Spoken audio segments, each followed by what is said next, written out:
Ladies and gentlemen, brothers and sisters, listen to me closely right now. You haven't missed it. I don't care how old you are. I don't care how far you fell. I don't care how long you were stuck, stagnant, or sidelined. What God placed in you before time began cannot be canceled by what you've been through.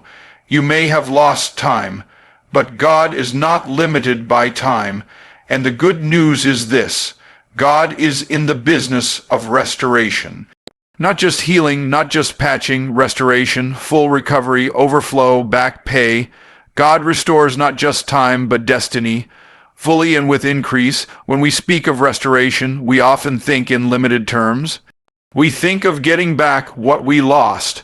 We imagine something returned to us in the same form or condition in which it left.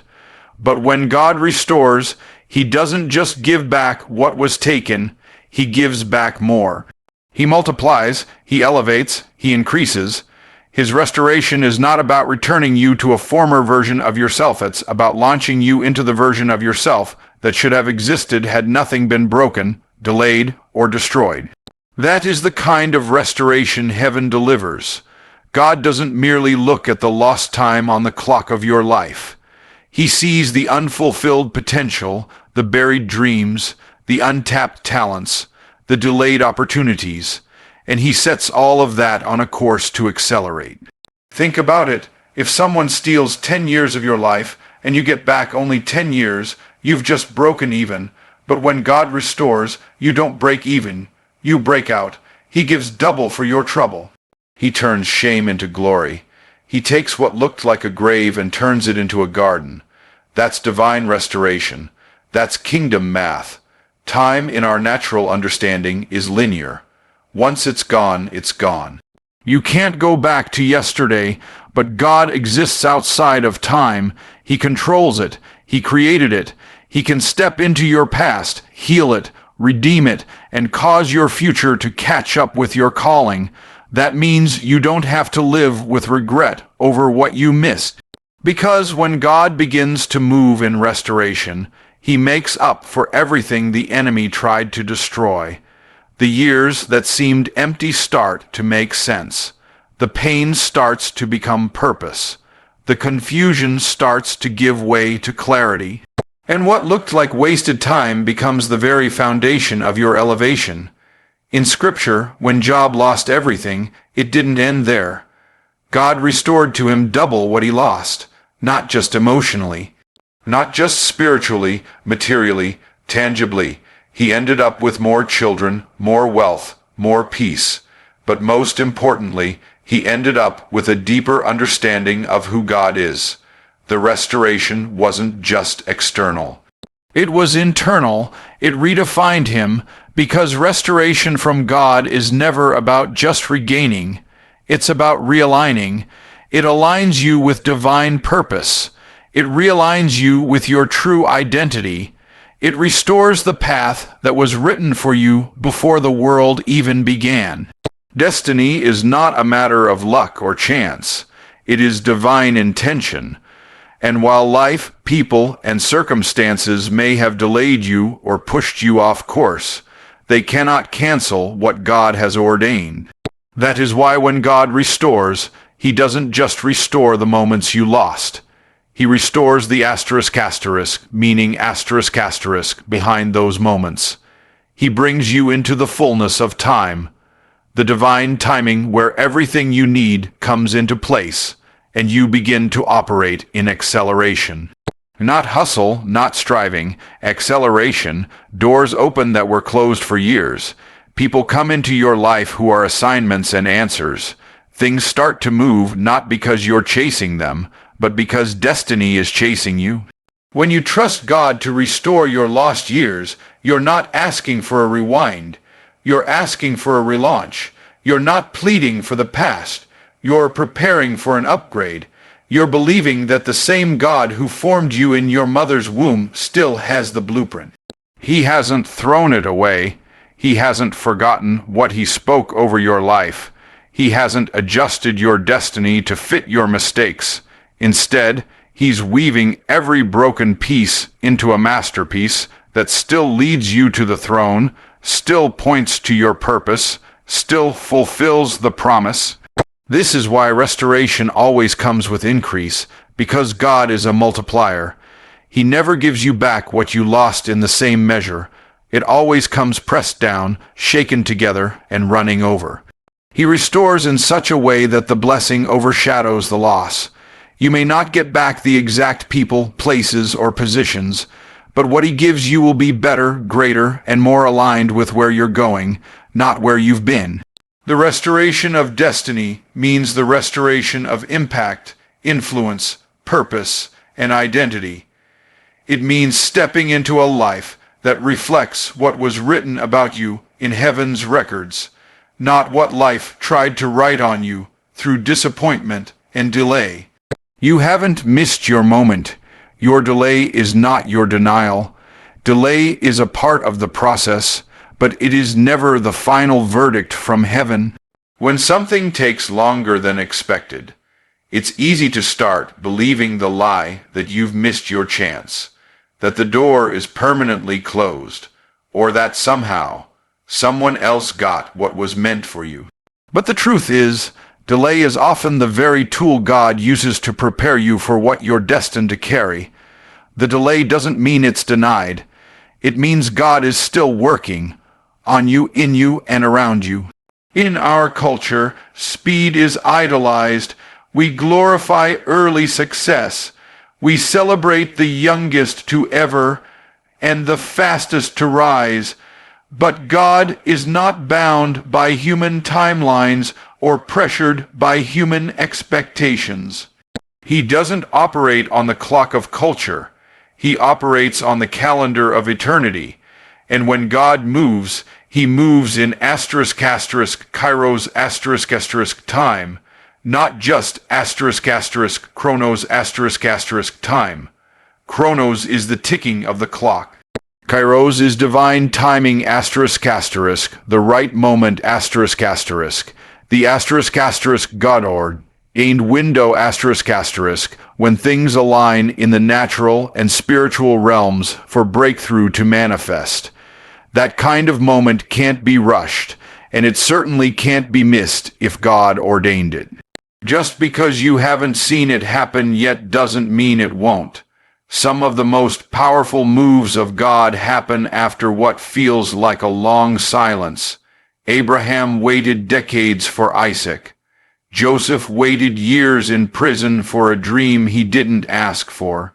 David was anointed king but didn't sit on the throne for a long time. But when the moment came, it was undeniable. It was supernatural, and it was right on time The same is true for you. God doesn't just want you to walk into your moment. He wants you to be ready to handle it. Sometimes the delay is not about the opportunity. It's about the capacity. You're not just waiting on the moment. The moment is waiting on the version of you who's been refined, matured, and equipped by the delay itself. The waiting season is not a wasted season. It's where roots go deep. It's where character is forged. It's where pride is broken and vision becomes clear. In delay, God prepares you for the weight of what you're called to carry so that when the moment arrives, you don't fumble it. You steward it. The enemy wants you to confuse delay with denial.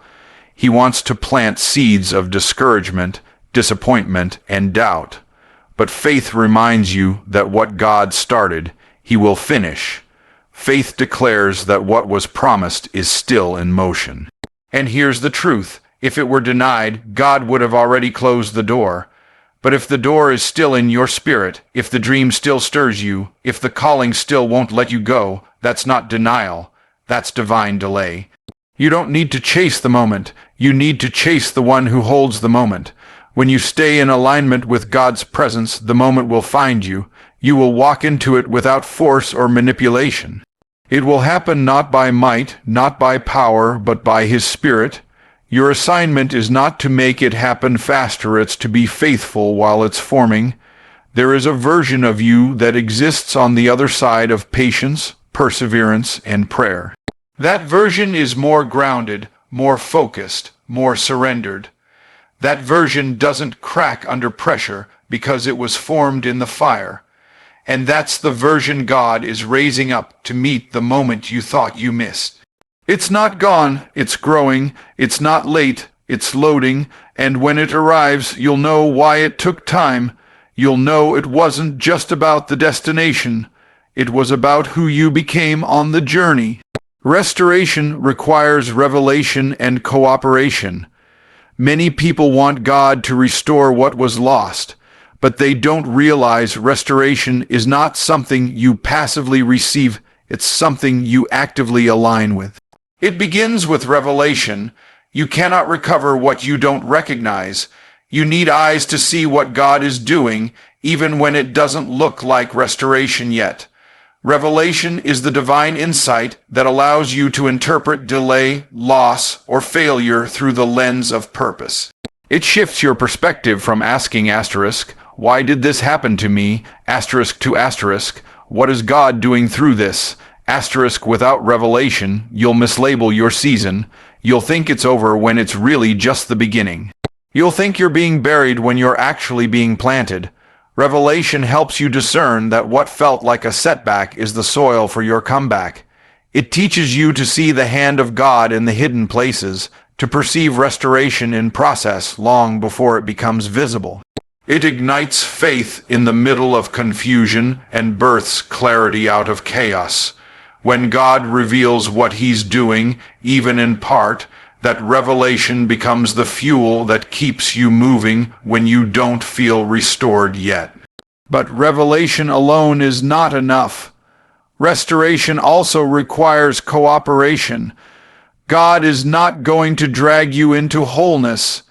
He won't force you into freedom. He invites you to partner with Him.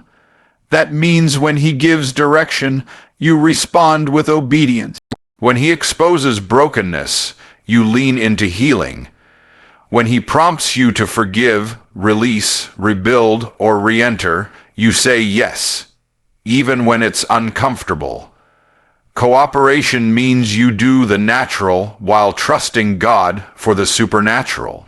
If He tells you to sow, you sow. If He tells you to move, you move. If He says be still, you don't run ahead. Restoration is not passive hope. It's active faith. It's moving in alignment with what God has spoken, even if you don't see results yet. It's trusting the process enough to show up for it. There are things God will not restore to people who refuse to take responsibility, not because He is withholding, but because He knows they're not ready to carry what they're asking for. You don't put fine wine in broken vessels. You don't restore full authority to someone who still wants to live in blame. Cooperation with God demands maturity. It requires you to confront your own choices, your own patterns, and your own beliefs that may have contributed to the loss. That confrontation isn't condemnation. It's preparation, because God doesn't just want to give it back. He wants to make sure you don't lose it again. Some people are praying for restoration, but living in contradiction. They want God to restore relationships while still walking in bitterness. They want financial restoration, but reject the discipline of stewardship. They want to be restored in purpose, but won't let go of comfort. Restoration doesn't work like that. You don't get breakthrough by resisting the breaking. You have to cooperate. You have to participate in the process. It's like the man at the pool of Bethesda. Jesus asked him, "Do you want to be made whole?" That might seem like a strange question, but it was strategic, because restoration starts with desire, yes, but it matures through decision. The man had to stop blaming the people who didn't help him. He had to stop waiting for the perfect moment. He had to rise, pick up his mat, and walk. That's cooperation. God may open the door, but you've got to walk through it. He may send the opportunity, but you have to prepare for it. He may stir the vision again, but you've got to take the first step. Restoration requires movement. It requires alignment. It requires humility to be taught and courage to obey. You can't claim restoration while clinging to resentment. You can't walk into the new while dragging the old. You've got to release what was to receive what's coming, and that's not just emotional. It's spiritual, it's practical, it's intentional. God's part is the miracle. Your part is the movement. Your past pain has a divine purpose in your future breakthrough. Pain, in the hands of God, is never wasted. What the enemy intended to use to destroy you, God will use to develop you. The seasons of suffering, betrayal, failure, and confusion weren't random. They were allowed for a reason. When you're walking through pain, it's easy to believe it has no meaning, to feel like you're being punished or forgotten. But the truth is, your pain is often the preparation for your next level. It's the classroom where God trains warriors, not the prison where he punishes failures. Every scar tells a story. Every tear has been counted. Every dark night had within it the seed of destiny. You may not have seen it then, but pain reshaped you. It sharpened your discernment. It matured your character. It humbled your heart. The very things that made you want to give up are now the things that make you dangerous to the enemy, because pain taught you what comfort never could. It gave you perspective. It clarified your calling. It pushed you to places in God you would have never gone voluntarily. In the kingdom, suffering is not senseless. It's strategic. Joseph's pit led to Pharaoh's palace. David's wilderness led to Israel's throne. Ruth's loss led to a legacy that birthed a king. The path to promise almost always passes through pain, and while God doesn't always author your pain, he will always use it. He redeems every broken piece, every disappointing moment, and every crushing blow.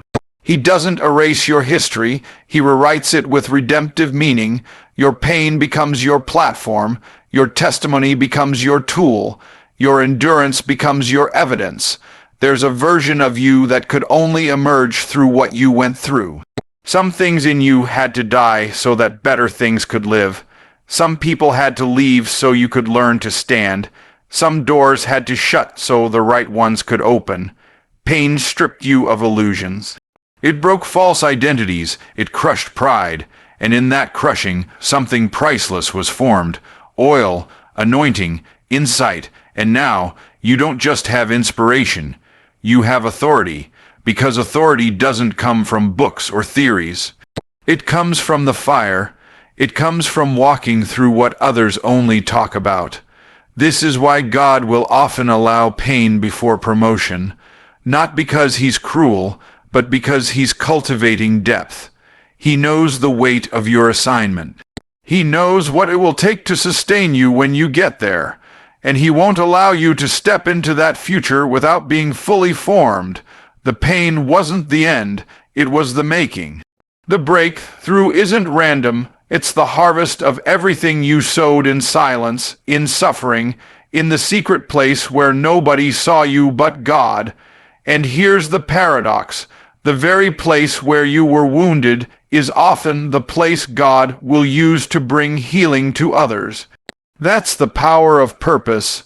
The betrayal you endured. Now you know how to lead with integrity. The loss you suffered. Now you have compassion others can't fake. The rejection you experienced, now you can recognize the overlooked. You're not just restored, you're refined, you're not just healed, you're whole. The pain has produced something in you that couldn't come any other way. So don't curse the season that formed you. Don't despise the journey that developed you. Your pain is not a disqualification. It's part of your credentials. It proves that grace is real. It proves that God sustained you. It proves that you didn't break, even when everything tried to break you.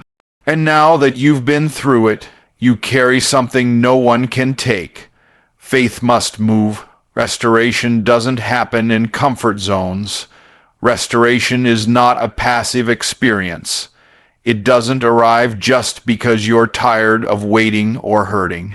It comes to those who move in faith, who are willing to step beyond what feels safe, familiar, or predictable. Faith is not a feeling, it's a force. It's action in the direction of a promise, even when the evidence doesn't yet support it. Restoration isn't for the stagnant, it's for the obedient, the ones who are willing to step when it's inconvenient, to trust when it's uncomfortable, and to believe when it looks impossible.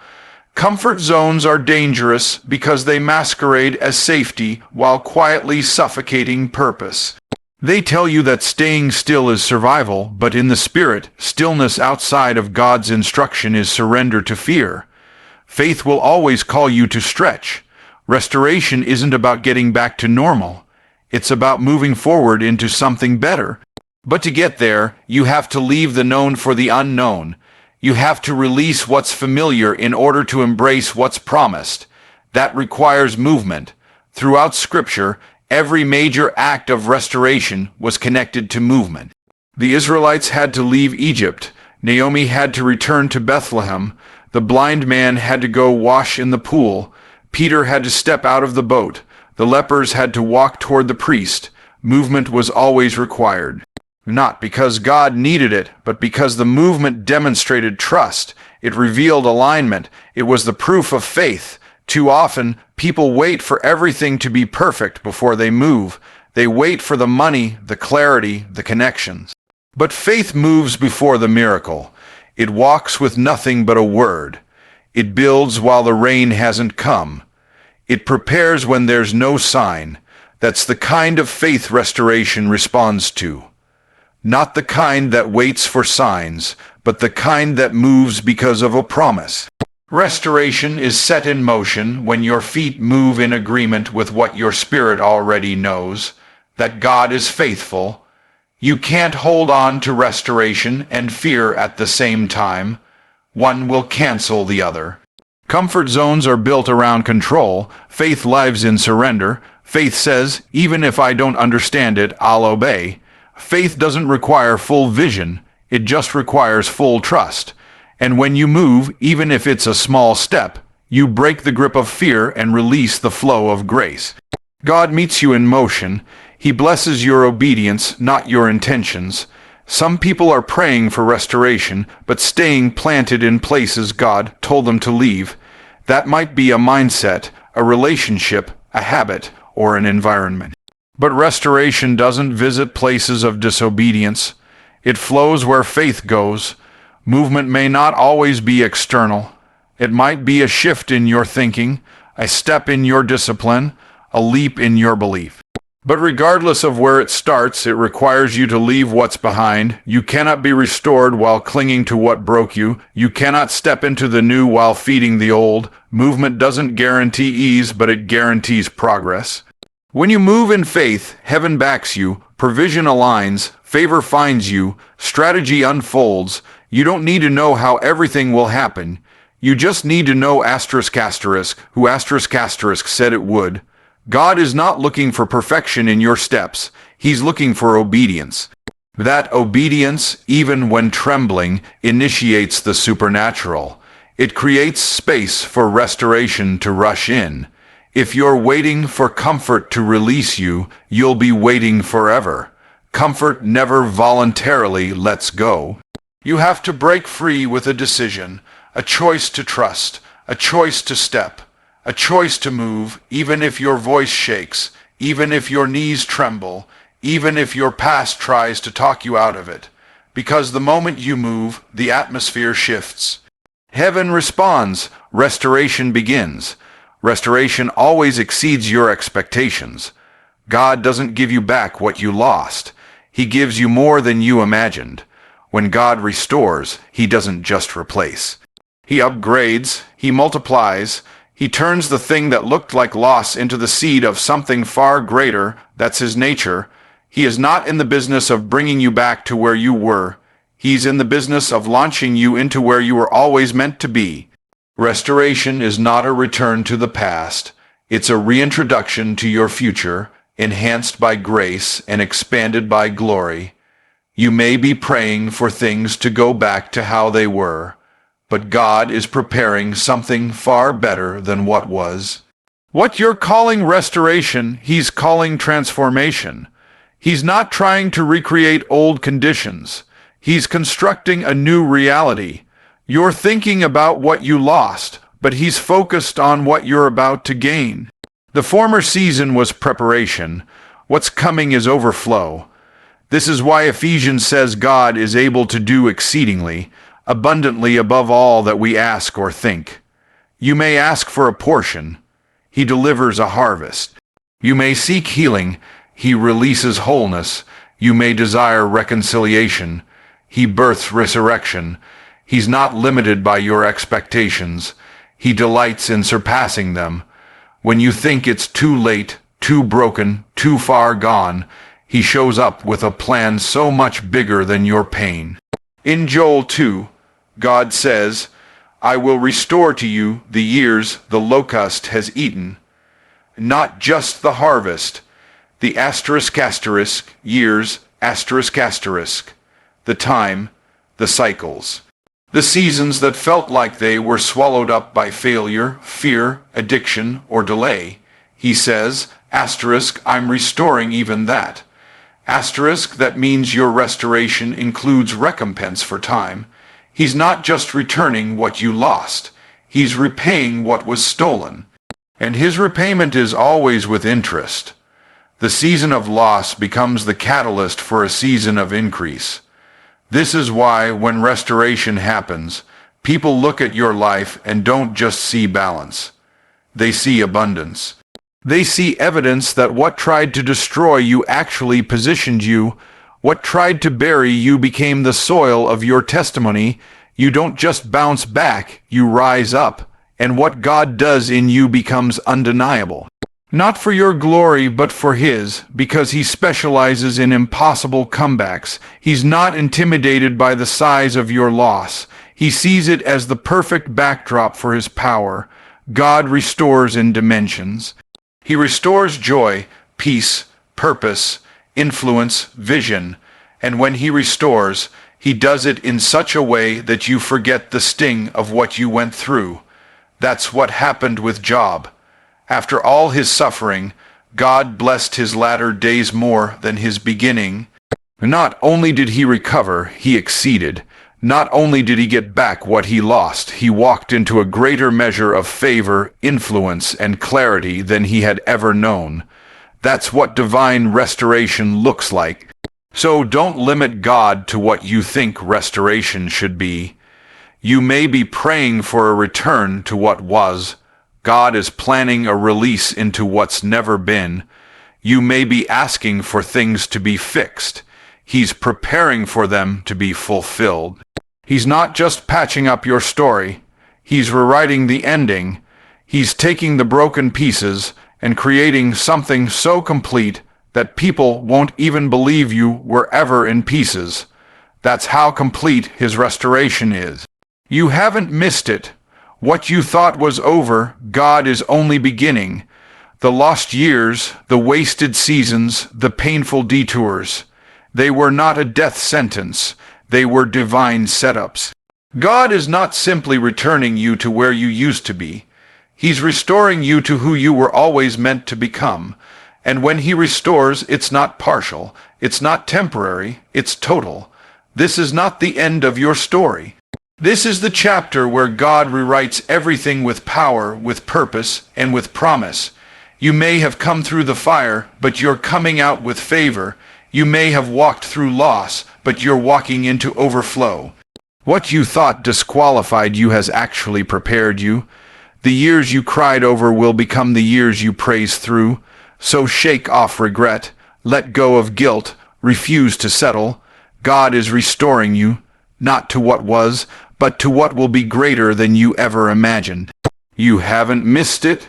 You're right on time for a miracle, and your restoration will be the kind that makes people say, only God could have done that.